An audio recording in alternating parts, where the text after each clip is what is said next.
আমি ভূত।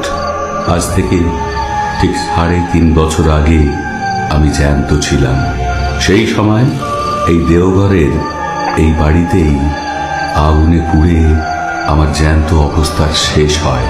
এই বাড়ির নাম লিলি ভিলা। আমি এখানে এসেছিলাম আমার এক বন্ধুর সঙ্গে ছুটি কাটাতে। তারপর একদিন অজিত, একটু চা করো তো, দুজনে বসে বেশ আমেজ করে খাওয়া যাবে। আমি বরং দোকান থেকে গরম সিঙাড়া নিয়ে আসি। আচ্ছা, ঠিক আছে, তাই হোক।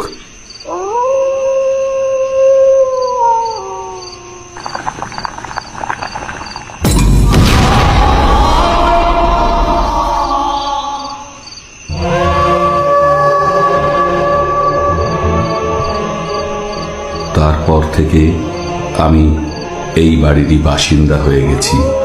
আমার চেহারা এখন কিরকম তা আমি নিজে জানি না, কারণ আয়নায় ভূতের ছায়া পড়ে না, জলেও যে পড়ে না সেটা পুকুরে পরখ করে দেখেছি। একবার এই লিলি ভিলায় 2 বছর আগে এক দম্পতি ছুটি কাটাতে এসেছিল। শোনো, তুমি খাবার দাবার রেডি করো, আমি ততক্ষণ ফ্রেশ হয়ে নিই। ঠিক আছে।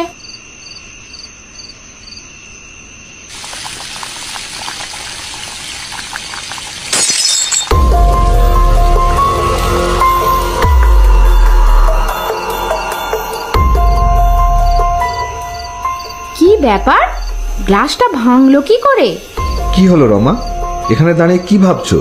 এই দেখো না, গ্লাসটা পড়ে গিয়ে ভাঙলো কি করে তাই ভাবছি।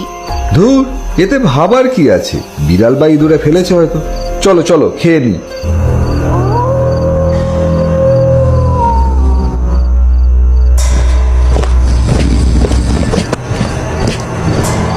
কিছু শুনতে পেলে?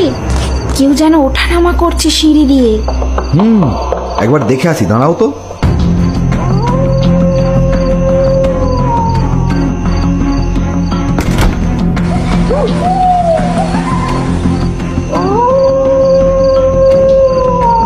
কই, কিছুই নেই তো। মনে হয় কোনো বিড়ালের কাজ টাজ হবে। না, শুয়ে পড়ি গিয়ে।